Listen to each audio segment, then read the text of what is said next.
Good morning students. आज हम ईश्वर से अनुराग को आगे कंटिन्यू करेंगे। प्यारे विद्यार्थियों, विभिन्न दार्शनिकों ने भक्ति के बारे में अलग अलग विचार दिए हैं। आइए कुछ दार्शनिकों के विचारों को जानते हैं। तो फर्स्ट है शंकर। ये एक भक्त होते थे जो भगवान शिव के ही आराधक थे। और ये है रामानुज, ये भगवान विष्णु के आराधक थे। शंकर का जन्म 8वीं शताब्दी में केरल प्रदेश में हुआ था। वे अद्वैतवाद के समर्थक थे। अद्वैतवाद के अनुसार जीवात्मा और परमात्मा दोनों एक ही हैं। उन्होंने यह शिक्षा दी कि ब्रह्म जो एकमात्र या परम सत्य है वह निर्गुण और निराकार है। शंकर ने हमारे चारों ओर के संसार को मिथ्या या माया माना है और संसार का परित्याग करने अर्थात संन्यास लेने और ब्रह्मा की सही प्रकृति को समझने और मोक्ष प्राप्त करने के लिए ज्ञान का मार्ग को अपनाने का उपदेश दिया है। नेक्स्ट है रामानुज। रामानुज 11वीं शताब्दी के तमिलनाडु में पैदा हुए थे और रामानुज ने विशिष्ट अद्वैतवाद का सिद्धांत प्रतिपादित किया था। तो इन्होंने अद्वैतवाद का किया था और इन्होंने विशिष्ट अद्वैतवाद का। विशिष्ट अद्वैतवाद के अनुसार आत्मा जब परमात्मा से जुड़ती है तो उसके बाद भी वह अपनी अलग सत्ता बनाए रखती है। यह विष्णु भक्त अलवार संतों से बहुत ज़्यादा प्रभावित हुए थे। उनके अनुसार मोक्ष प्राप्त करने का उपाय विष्णु के प्रति अनन्य भक्ति भाव रखना है। भगवान विष्णु की कृपा दृष्टि से भक्त उनके साथ एकाकार होने का परमानंद प्राप्त कर सकता है। रामानुज के सिद्धांत ने भक्ति की नई धारा को बहुत प्रेरित किया था जो परवर्ती काल में उत्तरी भारत में विकसित हुई थी। तो इन्होंने जो है बेसिकली दोनों में ये डिफरेंस था कि जो शंकर थे ये ब्रह्म के ऐसे निराकार स्वरूप की पूजा करते थे जैसे अल्लाह। तो ये भी निराकार स्वरूप की ही पूजा करते हैं और जैसे निराकार ब्रह्म हर जगह एक समान होता है बिल्कुल वैसे ही, ठीक है। और यहाँ पर जो रामानुज हैं वो बिल्कुल ऐसे ही जो है ये भगवान विष्णु के भक्त थे और ये अलवार संतों से बहुत ज़्यादा प्रभावित थे। दूसरी बात ये कि इन्होंने प्रेम और भक्ति से जो है वो ईश्वर को प्राप्त करने और मोक्ष को प्राप्त करने की बात कही है, लेकिन इन्होंने जो है ये सन्यास और घर का परित्याग करना और तब जाके जो है वो ब्रह्मा को मतलब पर ब्रह्म को समझना और साथ में मोक्ष प्राप्त करने और ज्ञान मार्ग की बात कही है। तो यहाँ पे प्रेम की सत्ता ज़्यादा है, मतलब यहाँ पे प्रेम मार्ग को चुना गया है और यहाँ पर संन्यास मार्ग को, ठीक है। तो ये दोनों में डिफरेंस था, ठीक है। नेक्स्ट है बसवन्ना का वीर शैववाद। तमिल भक्ति आंदोलन और मंदिर पूजा के बीच संबंध के परिणाम स्वरूप जो प्रतिक्रिया हुई वह बसवन्ना और अल्लम्मा प्रभु और अक्का महादेवी जैसे साथियों द्वारा प्रारंभ किए गए वीर शैववाद आंदोलन में स्पष्ट दिखलाई देते हैं।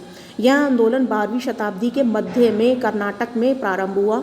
वीर शैवों ने सभी व्यक्तियों की समानता के पक्ष में और जाति और नारी के प्रति व्यवहार के बारे में ब्राह्मणवादी विचारधारा के विरुद्ध अपने प्रबल तर्क दिए थे और वह सभी प्रकार के कर्मकांडों और मूर्ति पूजा के विरोधी थे।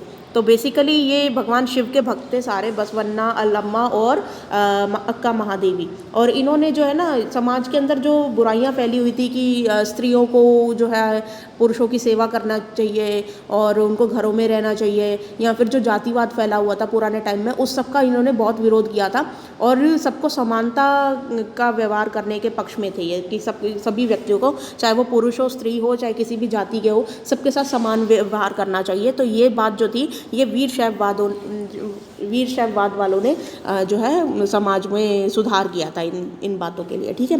तो मैं इनकी फ़ोटोज़ दिखा देती हूँ ज़रा। तो ये हैं अक्का महादेवी। ये भगवान शिव की बहुत बड़ी भक्त थी और इन्होंने भगवान शिव को ही अपना पति मान लिया था। और दूसरे हैं ये बसवन्ना जी भी भगवान शिव के बहुत बड़े भक्त थे अपने टाइम में, और इन दोनों ने ही मतलब जातिवाद और पुरुष और स्त्री के समानता के लिए जो है जातिवाद को नकार दिया था उस वक्त समाज में, और पुरुष और स्त्री की समानता के लिए इन्होंने जो है समाज सुधार किया था अपनी कविताओं से, अपने लेखन से और अपने उपदेशों से, ठीक है। इन्होंने धार्मिक मूर्ति पूजा और कर्मकांडों के ये विरोधी थे।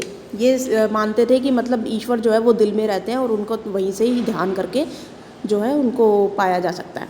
अब नेक्स्ट है दर्शन, दर्शन शास्त्र यानी कि फिलॉसफी के बारे में यहाँ पे बात की जा रही है। जीवन के अर्थ व मतों से संबंधित विचारों का अध्ययन जो है वो दर्शन शास्त्र कहलाता है। फिलॉसफी को हिंदी में दर्शन शास्त्र बोलते हैं।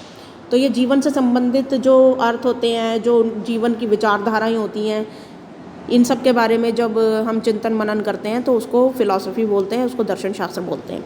नेक्स्ट है दार्शनिक किसे बोलते हैं। दार्शनिक शब्द फिलोसफस शब्द से लिया गया है, जिसका अर्थ है ज्ञान से प्रेम करने वाला। नेक्स्ट है कर्मकांड, कर्मकांड यानी कि यही सब मूर्ति पूजा और यज्ञ वगैरह। तो पूजा, यज्ञ आदि संबंधित धार्मिक कर्म जो हैं वो कर्मकांड कहलाते हैं। अब नेक्स्ट है यहाँ पर शंकर और रामानुज के विचारों के बारे में पता लगाएं और उन कुछ और पता लगाने का प्रयास करें। तो बेसिकली यही दोनों जो हैं, ये जो नीचे विचार दिए हुए हैं, ये इसी का आंसर है। ठीक है, नेक्स्ट है क्वेश्चन नंबर 1। मेन क्वेश्चंस आपको ये वाले करने हैं वर्कशीट में। शंकर किस मत के समर्थक थे। तो शंकर जो थे वो, इसका आंसर ये वाला है, फर्स्ट वाले का, इतनी सी लाइन, अद्वैतवाद के समर्थक थे। ठीक है, नेक्स्ट क्वेश्चन है रामानुज किन से प्रभावित थे। तो रामानुज जो थे वो ये यहाँ से लेकर यहाँ तक, ये सेकंड का आंसर है। विष्णु भक्तों, अलवार से संतों से बहुत ज़्यादा प्रभावित थे। क्वेश्चन नंबर 3, वीर शैव मत के समर्थक कौन कौन थे। तो वीर शैव मत के समर्थक थे बसवन्ना, अलम्मा और अक्का महादेवी। ठीक है, ये 3 नाम आप थर्ड वाले में लिख लोगे, तो ये थर्ड का आंसर है।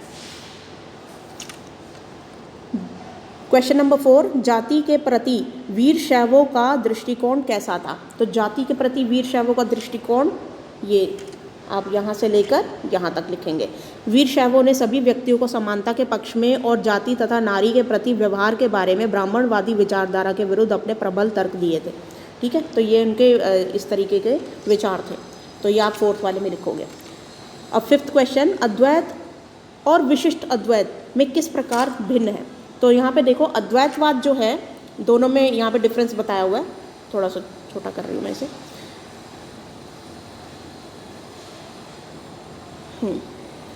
तो यहाँ पर देखो, अद्वैतवाद तो ये बोलता है और विशिष्ट अद्वैतवाद ये बोलता है। अद्वैतवाद क्या बोलता है कि आत्मा और परमात्मा दोनों एक है, लेकिन विशिष्ट अद्वैतवाद बोलता है कि आत्मा परमात्मा से मिलने के बाद भी वो अपनी एक अलग सत्ता बनाए रखती है। ठीक है, तो इन दोनों में ये डिफरेंस है। तो ये दोनों जो है ना आपको लिखने हैं, और ये 5वें पॉइंट, मतलब 5वें का आंसर है। तो आज की वर्कशीट में बस इतना ही था। आई होप ये आपको समझ में आया होगा सारा। बेसिकली जो विष्णु के भक्त होते हैं वो प्रेम मार्ग पे चलते हैं, और जो शिव के भक्त होते हैं ना वो योग मार्ग पे चलते हैं और संन्यास मार्ग पे चलते हैं। दोनों में यही डिफरेंस है कि एक संन्यास की एक शिव भक्त जो होते हैं वो संन्यास की तरफ जाते हैं, और विष्णु भक्त जो है वो प्रेम भक्ति मार्ग की तरफ जाते हैं। दोनों में यही मेन डिफरेंस है, और इस पूरी वर्कशीट में यही सिखाया हुआ है दोनों की फिलॉसफी के बारे में। Thank you.